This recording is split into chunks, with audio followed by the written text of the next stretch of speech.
গত ২ দিন ধরে বাংলাদেশের গণমাধ্যম এবং সামাজিক যোগাযোগ মাধ্যমে নাম না নিয়ে ইনডাইরেক্টলি যে ব্যাপারগুলো আলোচনা হচ্ছিল, গণমাধ্যমে নিউজ হচ্ছিল কিন্তু বাহিনীর নাম নেওয়া হচ্ছিল না। তারও আগে যখন আমরা দেখলাম যে ভারতীয় গণমাধ্যম নর্থ ইস্ট নিউজে এই ব্যাপারে বাংলাদেশের বিভিন্ন বাহিনীর জঙ্গি সংশ্লিষ্টতা কয়েকজন সদস্যের পাওয়া গেছে এবং তাদেরকে গ্রেপ্তার করা হয়েছে। একটি বাহিনীর মানে সবথেকে বড় বাহিনীর অবসরপ্রাপ্ত সদস্যরা পাকিস্তান ভিত্তিক বিভিন্ন জঙ্গি সংগঠনের সদস্য হচ্ছে, এই জাতীয় মানে বলা না বলা, আবছা বলা, একটু ইঙ্গিত দেওয়া, এরকম খবরই আমরা পাচ্ছিলাম। নর্থ ইস্ট নিউজ যেগুলো সরাসরি বলেছিল, বাংলাদেশের গণমাধ্যম সেগুলো কোনোভাবেই সরাসরি বলছিল না।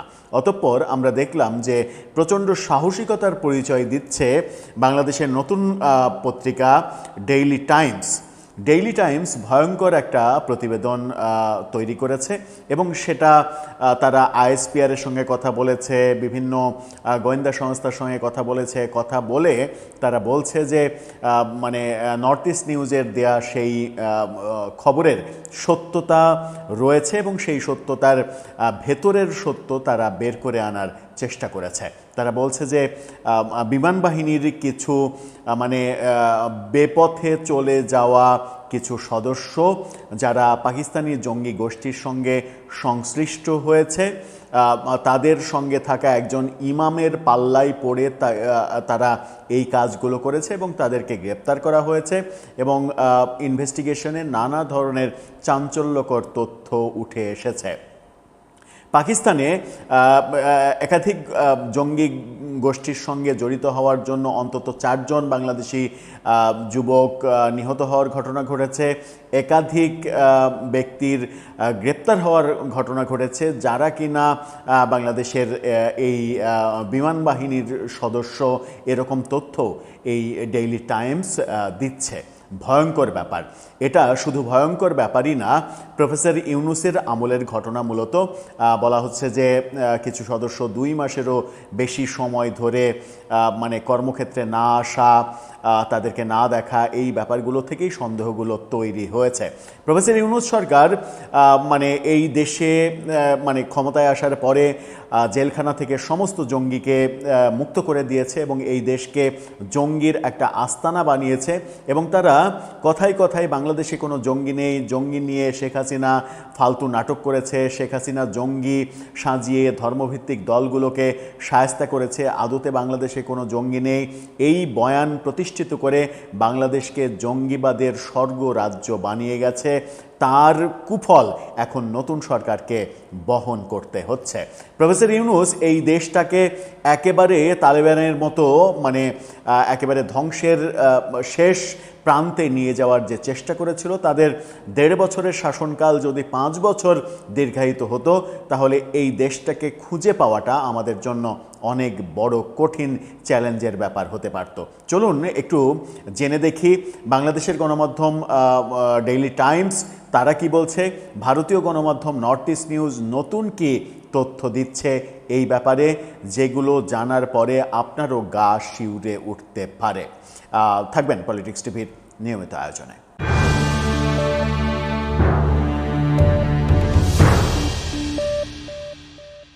দর্শক, বলছিলাম ডেইলি টাইমসের সাহসিকতার ব্যাপার। তারা প্রচণ্ড খাটনি করে এবং ইনভেস্টিগেটিভ একটা রিপোর্ট তৈরি করেছে, সেই রিপোর্টে নানা রকমের চাঞ্চল্যকর তথ্য উঠে এসেছে।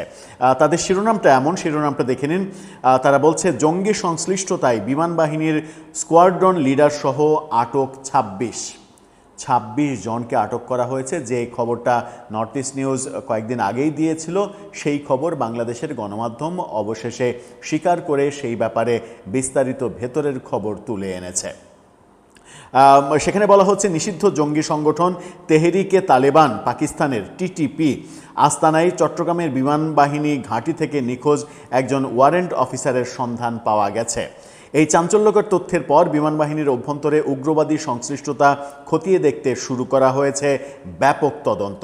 নিরাপত্তা ও গোয়েন্দা ইউনিটের একাধিক সূত্র এই তথ্য ডেইলি টাইমসকে নিশ্চিত করেছে। সংশ্লিষ্ট সূত্রগুলো বলছে এ ধরনের ঘটনায় গত এক সপ্তাহে ২৬ জনকে আটক করা হয়েছে। আটক হওয়াদের মধ্যে ওই ওয়ারেন্ট অফিসার ছাড়াও ২ জন স্কোয়াড্রন লিডার, ১০ জন জুনিয়র কমিশন অফিসার ও বিমান সেনা এবং একজন ইমাম রয়েছে। এই ইমামই মূলত টিটিপির সঙ্গে এদের যোগাযোগ, এদের জঙ্গিবাদে উস্কানি দেওয়া, জঙ্গিবাদের সঙ্গে এদেরকে ভেড়ানো, এই কর্মকাণ্ড করেছে। ইমামতির নামে বিমান বাহিনীর ভেতরে ঢোকে কি ভয়ঙ্কর খেলাটা এই ব্যক্তি করেছে, যার দৃষ্টান্তমূলক শাস্তি হওয়া উচিত এবং ইউনূস সরকারের কার কার সঙ্গে এর সংশ্লিষ্টতা আছে সেগুলো খুঁজে দেখা উচিত।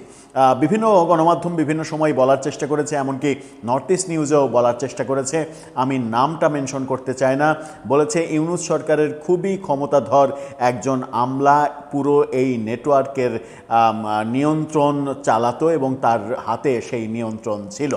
তিনি এখন কোথায় আছেন সেটাও একটা বড় প্রশ্ন। এই ঘটনার পর বিমান বাহিনীর বিভিন্ন ঘাঁটিতে সমন্বিত অভিযান চালানো হচ্ছে। বাহিনীর ভেতরে গত কয়েক মাস ধরে কোনো নিয়োগ নেটওয়ার্ক সক্রিয় ছিল কিনা তদন্তকারীরা তা খতিয়ে দেখছে। এছাড়া কোনো স্পর্শকাতর তথ্য পাচার হয়েছে কিনা এবং বাংলাদেশ থেকে নিয়োগকৃত ব্যক্তিদের বিদেশে জঙ্গি কার্যকলাপে পাঠানো হয়েছে কিনা তাও খতিয়ে দেখা হচ্ছে। মূলত চট্টগ্রামের বিএএফ জহুরুল হক ঘাঁটিতে কর্মরত ওই ওয়ারেন্ট অফিসার কর্মস্থলে অনুপস্থিত থাকার পর থেকেই তদন্ত শুরু হয়। তিনি প্রায় ২ মাস ধরে বিনা ছুটিতে নিখোঁজ ছিলেন। পরবর্তীতে টিটিপির একটি আস্তানা থেকে তাকে শনাক্ত ও গ্রেপ্তার করা হয়। টিটিপি পাকিস্তানের শরিয়া আইন প্রতিষ্ঠান নামে সশস্ত্র লড়াই চালানো একটি নিষিদ্ধ জঙ্গি গোষ্ঠী। তিনি কোথায় গ্রেপ্তার হয়েছেন জানেন? তিনি পাকিস্তানে গ্রেপ্তার হয়েছেন। বাংলাদেশে একটি বাহিনীর সদস্য, তিনি পাকিস্তানের জঙ্গি গোষ্ঠীর সঙ্গে কাজ করতে গিয়ে পাকিস্তানে গ্রেপ্তার হয়েছেন। এ বিষয়ে শনিবার রাতে আন্তঃবাহিনী জনসংযোগ দপ্তরের আইএসপিআরের পরিচালক সামি উদ্দৌলার চৌধুরীর সঙ্গে যোগাযোগ করা হয়। ডেইলি টাইমস থেকে যোগাযোগ করে তিনি টাইমস অফ বাংলাদেশকে জানান তারা এ বিষয়ে কোনো মন্তব্য করবেন না। তিনি আরও জানান এ বিষয়ে কোনো মন্তব্যের প্রয়োজন হলে তারা পরবর্তীতে তা জানাবেন। বাংলাদেশে টিটিপির তৎপরতার বিষয়টি প্রথম সামনে আসে গত বছর, অর্থাৎ প্রফেসর ইউনূসের মেটিকুলাস শাসনামলে। তখন গণমাধ্যমে খবর প্রকাশ হয় যে অন্তত ৪ জন বাংলাদেশি টিটিপির হয়ে লড়াই করার সময় পাকিস্তানে সে দেশের বাহিনীর হাতে নিহত হয়েছে। পুলিশ সূত্রে জানা গেছে আরও বেশ কয়েকজন বাংলাদেশি পাকিস্তানে গিয়ে এই গোষ্ঠীর সঙ্গে একাত্ম হয়েছে এবং বিভিন্ন যুদ্ধে লিপ্ত হচ্ছে। তদন্তকারীরা জানান আটক হওয়া ওয়ারেন্ট অফিসারকে জিজ্ঞাসাবাদ করে গুরুত্বপূর্ণ তথ্য পাওয়া গেছে। তার দাবি অনুযায়ী বেশ কয়েকজন বাংলাদেশি পাকিস্তানি গিয়ে টিটিপিতে যোগ দিয়েছেন এবং সেখানে লড়াইয়ে অংশ নিচ্ছেন। এই তথ্যের ভিত্তিতে নিরাপত্তা সংস্থাগুলো বিএএফ ঘাঁটি জহুরুল হক, বিএএফ ঘাঁটি একে খন্দকার এবং বিএএফ ঘাঁটি মতিউর রহমানে অভিযান চালায়। প্রাথমিক তদন্তে দেখা গেছে কক্সবাজারের একটি ইউনিট সহ বিভিন্ন স্কোয়াড্রনের সদস্যদের সঙ্গে যোগসূত্র থাকতে পারে, তবে কার কতটুকু সংশ্লিষ্টতা রয়েছে তা যাচাই করে দেখা হচ্ছে। আটক ওয়ারেন্ট অফিসার দাবি করেন কয়েক মাস ধরে টিটিপির জন্য সদস্য সংগ্রহের কাজ চলছিল। এই প্রক্রিয়ায় বিমান বাহিনীর আরও সদস্য জড়িত থাকতে পারেন বলে তদন্তকারীরা ধারণা করছেন। সূত্র জানায় বিএএফ ঘাঁটির একটি মসজিদের ইমামকে এই চক্রের মূল রিক্রুটার বা নিয়োগকারী হিসেবে সন্দেহ করে আটক করা হয়েছে। যে কথা বললাম শুরুতে যে ইমামের বেশে ঢুকেছে এই জঙ্গির পাকিস্তানি কানেকশন রয়েছে, পাকিস্তানি টিটিপির সঙ্গে কানেকশন, এবং বাংলাদেশে সেই টিটিপির সদস্য সংগ্রহের মূল কাজটা সে করে। আর চিন্তা করেছেন হাতটা কোথায় দিয়েছে? এখন খুঁজে বের করতে হবে এই জঙ্গি ইমাম বাংলাদেশে প্রফেসর ইউনূসের ১.৫ বছরে জেল থেকে মুক্ত হওয়া সব জঙ্গিদের সর্দার কিনা, এই নেটওয়ার্ক সে চালায় কিনা, এবং এই নেটওয়ার্কের মূল কলকবজাটা প্রফেসর ইউনূসের হাতে কিনা, কিংবা আসিফ নজরুলের হাতে কিনা, কিংবা সাবেক স্বরাষ্ট্রমন্ত্রী জাহাঙ্গীরের হাতে কিনা, এগুলো এখন তদন্ত করে দেখা উচিত। কারণ পাকিস্তানের সঙ্গে যে দহরম মহরম সম্পর্ক, অন অ্যারাইভেল ভিসা, সরাসরি বিমান চলাচল, সরাসরি জাহাজ আসা, এই কাজগুলো যেগুলো করেছে এবং জাহাজে পণ্য আসার নাম করে পাখির খাদ্যের নাম করে পাকিস্তান থেকে নিষিদ্ধ যে মাদক, ভয়াবহ যে মাদক, গ্রেড 1-এর যে মাদক, সেই মাদক চট্টগ্রাম বন্দরে এসেছিল, সেটা ধরাও পড়েছে। সেই ব্যাপারগুলো প্রফেসর ইউনূস কিন্তু নিশ্চিত করেছেন এবং এখন এই তদন্ত করে দেখা দরকার যে প্রফেসর ইউনূস বাংলাদেশের সুশৃঙ্খল গর্বের বাহিনীগুলোর ভেতরে হাত দেওয়ার জন্য এই ইমাম সাজিয়ে কাদেরকে এখানে প্রবেশ করিয়েছেন। নিশ্চিত করেই প্রফেসর ইউনূস সরকারের ঊর্ধ্বতন কর্তৃপক্ষ এর সঙ্গে দায়ী, এর সঙ্গে জড়িত, এবং এর সঙ্গে কারা জড়িত সেটা তদন্ত করে বের করতে হবে। তদন্ত সংশ্লিষ্ট সূত্রে জানা গেছে এই ঘটনার সঙ্গে জড়িত থাকতে পারেন এমন অন্তত 6 জন ওয়ারেন্ট অফিসার বর্তমানে দেশের বাইরে রয়েছেন, তারা অলরেডি গন। ধারণা করা হচ্ছে তারা তুরস্ক, পাকিস্তান, নিউজিল্যান্ড ও পর্তুগালে পালিয়ে গেছেন। এটি তদন্ত প্রক্রিয়াকে আরও জটিল করে তুলেছে এবং ঘটনার একটি আন্তর্জাতিক যোগসূত্র তৈরি করেছে। কি ভয়াবহ খেলা হচ্ছে, অথচ বাংলাদেশে পুলিশ রেড অ্যালার্ট জারি করেছে যে সংসদ ভবন, সেনানিবাসের বিভিন্ন স্থাপনা, বিভিন্ন জায়গায় হামলার প্রস্তুতি নিচ্ছে জঙ্গি গোষ্ঠী। প্রফেসর ইউনূস তাহলে দেশটাকে কোথায় রেখে গিয়েছেন একবার খালি চিন্তা করুন। নাম প্রকাশ না করার শর্তে বিমান বাহিনীর একটা সূত্র টাইমস অফ বাংলাদেশকে জানান, ওই ওয়ারেন্ট অফিসারের তথ্যের বাইরেও তারা পলাতক কর্মকর্তাদের কিছু ইলেকট্রনিক ডিভাইস জব্দ করেছেন। এসব ডিভাইস থেকে পাওয়া তথ্যের ভিত্তিতেই অন্যদের আটক করা সম্ভব হয়েছে।